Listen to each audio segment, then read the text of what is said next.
So that was fun to watch against a very tough, that's traditional pack line defense. I thought Jeff Capel was kind of dead in the water here at Pitt. This is a stunning reversal. And to Tim's other question, can they keep this up? I think so, because I think they have legitimately good players. They have battle-tested guys. They have a veteran point guard.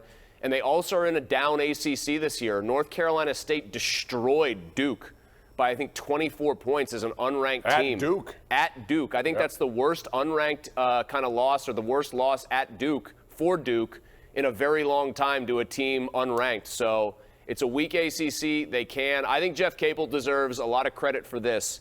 He took a bunch of new guys, and it took a while. It took, 4 games, 1-3 start. They get blown out twice in that time, Bob. But he has got these guys playing like a cohesive group where the roles are pretty defined.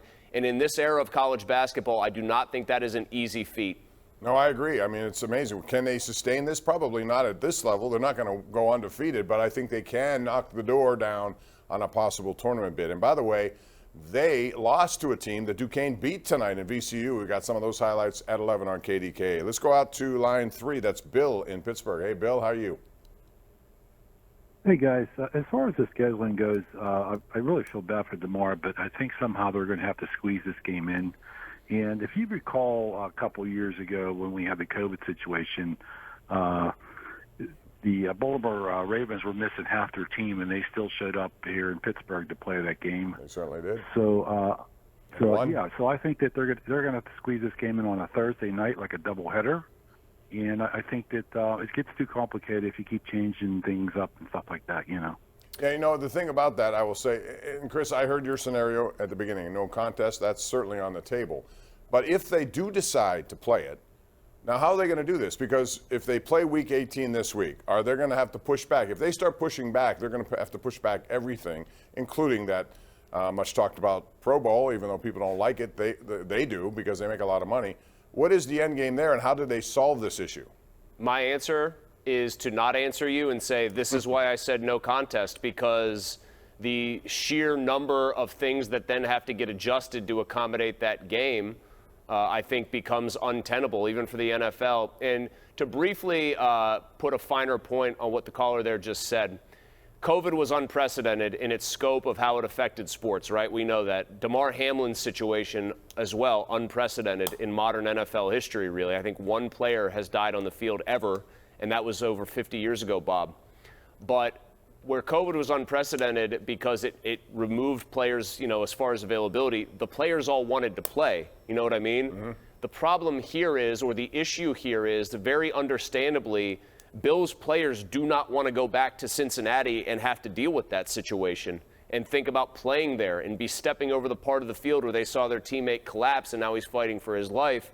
When it's an entire team and it's the willingness to even go out there and play in that specific setting that's in question, I think that's a different ballgame for the NFL. Yeah, it's one they're going to have to wrestle with even as we get into Thursday, which is tomorrow, and we're game week here. So they're going to have to make up some decision here rather quickly. Real quick, I want to ask you about Kenny Pickett. Back-to-back fourth-quarter drives, terrifically done, very confident, very poised, a willingness to roll out, avoid pressure, and on the fly make a throw like he did to Najee Harris. Chris Collinsworth called it a Pat Mahomes kind of throw, and I agree with that. You don't see quarterbacks do that. How impressed were you, and has that kind of maybe moved the meter a little bit with regard to what you think he may be able to do sooner in his career rather than later? He opened my eyes with that Ravens drive more than the Raiders game, because I think the Raiders game, he threw that pass to Pickens to win it, and there were a couple good ones to Freiermuth too, rolling to his right. But other than that, there was some checkdowns to Najee Harris where Harris made big plays. I think he has gotten demonstrably better. Pickett has it rolling to his left and making plays to his left and not just running for dear life. I also think that Ravens drive was the first time he dictated terms in a very pressure-packed situation. He wasn't going to have them necessarily force him to go a certain place with the ball. The throw to Sims is a 10 out of 10 and high-level NFL throw.